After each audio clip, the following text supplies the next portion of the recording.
Selamat datang di kanal yang akan menghancurkan semua fantasi buruk kalian tentang hewan. Hari ini kita mau ngomongin piranha. Dengar namanya saja sudah terbayang adegan di film, di mana kamu nyemplung ke sungai dan dalam 3 detik, puff, tinggal remah-remah tulang yang bersih mengilap.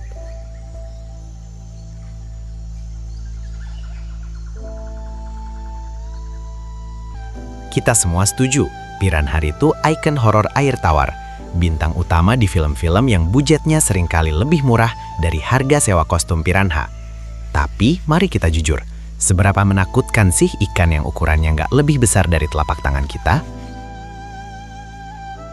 Apakah mereka benar-benar mesin penghancur yang tidak punya hati? Atau cuma ikan kecil yang terlalu banyak minum kopi? Mereka adalah ikan, bukan penghancur biomasa level industri. Bayangkan, kalau piranha seganas itu, kenapa orang Amazon masih bisa memancing di sana tanpa pakai baju besi? Mitos ini diciptakan oleh Hollywood yang kehabisan ide monster, jadi mereka ambil ikan kecil, kasih gigi keren, dan boom, terciptalah drama yang sukses bikin kita parno kalau lagi mandi di kali. Spesies yang paling sering jadi sorotan, sekaligus paling difitnah, adalah piranha perut merah, red-bellied piranha. Mereka yang paling ganteng dengan warna merah menyala, tapi juga yang paling dicap psycho. Ukurannya maksimal 30 cm. Itu lebih kecil dari lengan kamu, bro. Kalau kamu ketemu ikan ini, refleks pertama kamu mungkin adalah, wah, ikan hias yang bagus, bukan OMG, aku akan mati. Intinya, mereka terlihat sangar di akuarium, tapi di habitat aslinya, mereka cuma salah satu dari ribuan ikan lain. Jauh lebih kecil dan rapuh dari yang kamu bayangkan. Oke, kita akui satu hal. Giginya memang epik. Gigi piranha itu segitiga, tajam, dan saling mengunci. Seperti set gunting bedah stainless steel. Tapi mari kita bandingkan. Apakah kita takut pada gunting? Tidak. Kita takut pada niat buruk di baliknya. Gigi ini diciptakan untuk memotong daging dan sisik, bukan untuk melayani nafsu makan yang tidak terbatas. Menggunakan gigi piranha sebagai bukti keganasan mereka, sama absurdnya dengan menilai keganasan seekor kucing dari cakar yang hanya dipakai untuk merobek sofa bekas. Istilah feeding frenzy selalu dijual mahal di film. Seolah-olah begitu ada satu tetes darah, semua piranha langsung ngumpul kayak arisan ibu-ibu diskon. Faktanya, frenzy itu kejadian luar biasa, bukan rutinitas sarapan pagi. Itu biasanya terjadi ketika populasi piranha sangat padat, sumber makanan minim, dan ada mangsa yang sangat lemah, terluka parah, atau sudah mati. Jadi kalau kamu renang santai di sungai Amazon dan gak luka parah, piranha kemungkinan besar cuma akan melihatmu sebagai benda besar, menjauhlah. Kamu pikir mereka kumpul buat rapat strategi penyerangan? Enggak, mereka kumpul karena mereka takut dimakan. Predator sejati seperti kaiman atau lumba-lumba sungai itu doyan banget sama piranha. Kawanan besar itu mekanisme pertahanan diri. Ketika kamu melihat 100 ekor piranha berenang bersama, kamu seharusnya berpikir, oh lucu, mereka lagi tebar pesona. Bukan, oh kiamat sudah dekat. Kalau piranha segalak itu, kenapa kapibara, rodensia terbesar di dunia, bisa nyantai berendam di sungai yang sama? Kapibara itu kayak meja prasmanan berjalan bagi predator. Tapi, piranha jarang banget mengganggunya. Kenapa? Karena kapibara itu sehat, besar, dan butuh usaha ekstra. Piranha itu malas. Mereka lebih memilih ikan kecil yang sekarat daripada harus berhadapan dengan kapibara yang tebal kulitnya. Hubungan mereka kayak netizen yang galak di Twitter, tapi ciut kalau ketemu langsung. Kita sering dengar piranha bisa mencium setetes darah dari jarak 1 km. Benar, indera penciuman mereka bagus, tapi tidak super. Mereka sensitif terhadap darah dan bau stres. Tapi kalau kamu cuma luka tergores kecil, kemungkinan besar mereka tidak akan peduli. Kecuali kamu berenang di tengah musim kemarau, saat airnya cuma tinggal genangan dan semua piranha lagi kelaparan tingkat dewa. Intinya, jangan berdarah di lingkungan piranha, sama seperti jangan membahas politik saat kumpul keluarga besar. Piranha menjadi agresif hanya dalam 2 skenario utama. Pertama, saat musim kemarau ekstrim. Air sedikit, makanan langka, tingkat stres tinggi. Di kondisi ini, piranha akan menggigit apapun yang bergerak, termasuk sesama piranha. Kedua, saat musim kawin. Mereka menjaga sarang dengan penuh dedikasi. Kalau kamu nyemplung dekat sarang mereka, itu sama saja dengan kamu mengganggu harimau yang lagi menyusui.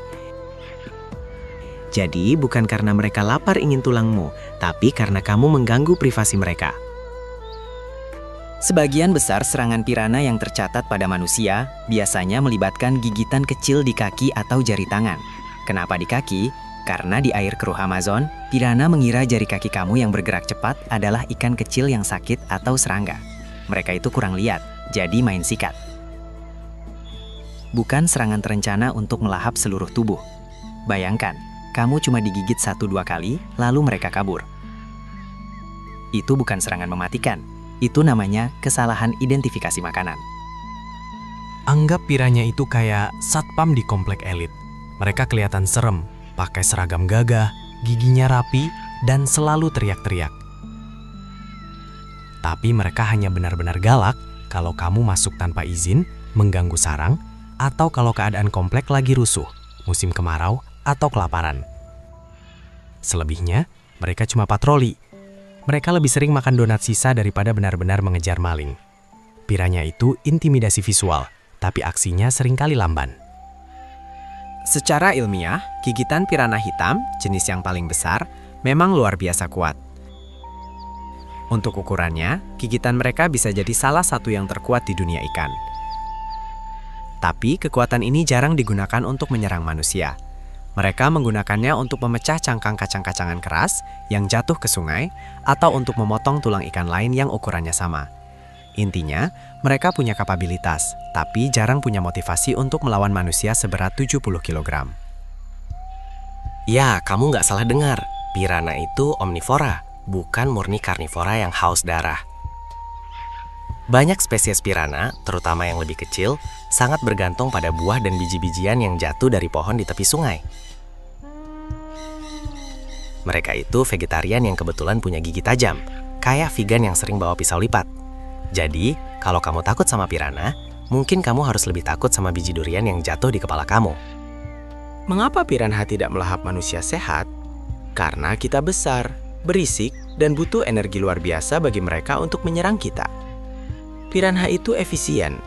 Mereka mencari keuntungan energi maksimum dengan resiko minimum. Menyerang manusia sama seperti mencoba makan sepotong semangka besar sendirian. Banyak pekerjaan, dan hasilnya tidak sebanding. Mereka lebih memilih nyemil ikan kecil yang sudah mabuk. Penduduk asli Amazon berenang, mandi, dan mencuci pakaian di sungai yang penuh piranha. Mereka tahu kapan harus berhati-hati. Mereka tahu bahwa selama kamu tidak mengeluarkan darah, tidak memancing keributan saat musim kawin, dan tidak mengganggu saat air sungai surut, kamu akan aman. Ini adalah bukti bahwa piranha hanyalah bagian dari ekosistem, bukan makhluk mitologi yang haus darah turis. Mereka menghormati sungai, dan piranha pun menghormati mereka.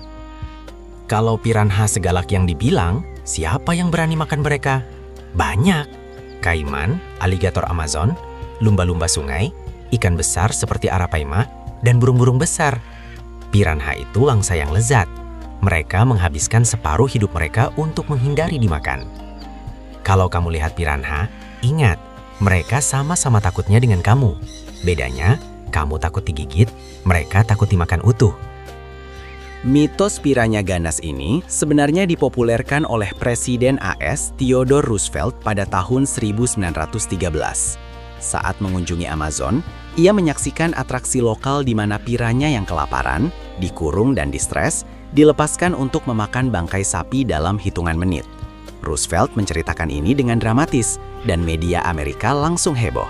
Jadi, terima kasih Mr. Presiden karena telah memberikan materi film horor yang tidak perlu selama seabad ini. Seringkali, piranha disalahartikan dengan pacu, sepupu mereka yang jauh lebih jinak dan biasanya hanya makan tumbuh-tumbuhan.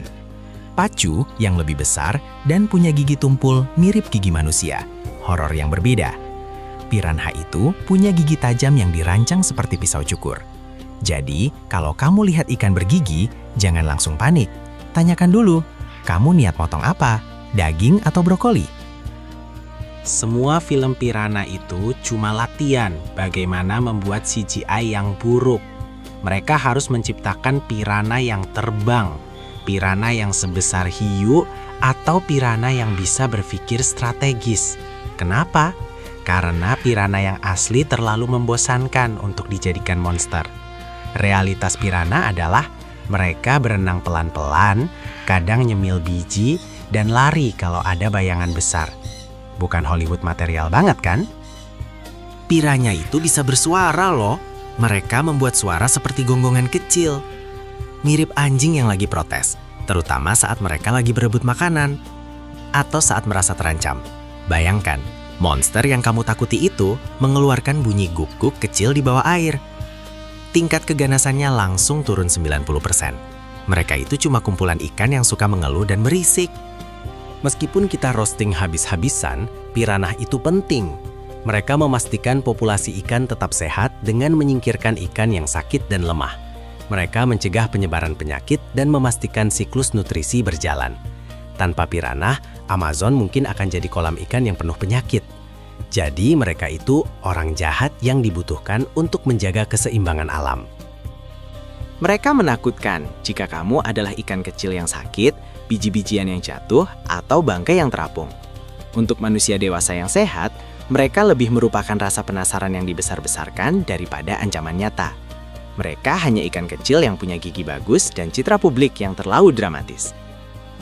Intinya, lain kali kamu nonton film Piranha, tertawakan saja. Kamu sekarang tahu kebenaran di baliknya. Mereka itu cuma ikan yang salah paham. Jangan lupa kasih like kalau kamu merasa tercerahkan dan agak kasihan sama Piranha. Subscribe biar kamu gak ketinggalan roasting kita berikutnya. Mungkin kita akan bahas keganasan nyamuk atau kecoa di kamar mandi kamu. Sampai jumpa di video selanjutnya.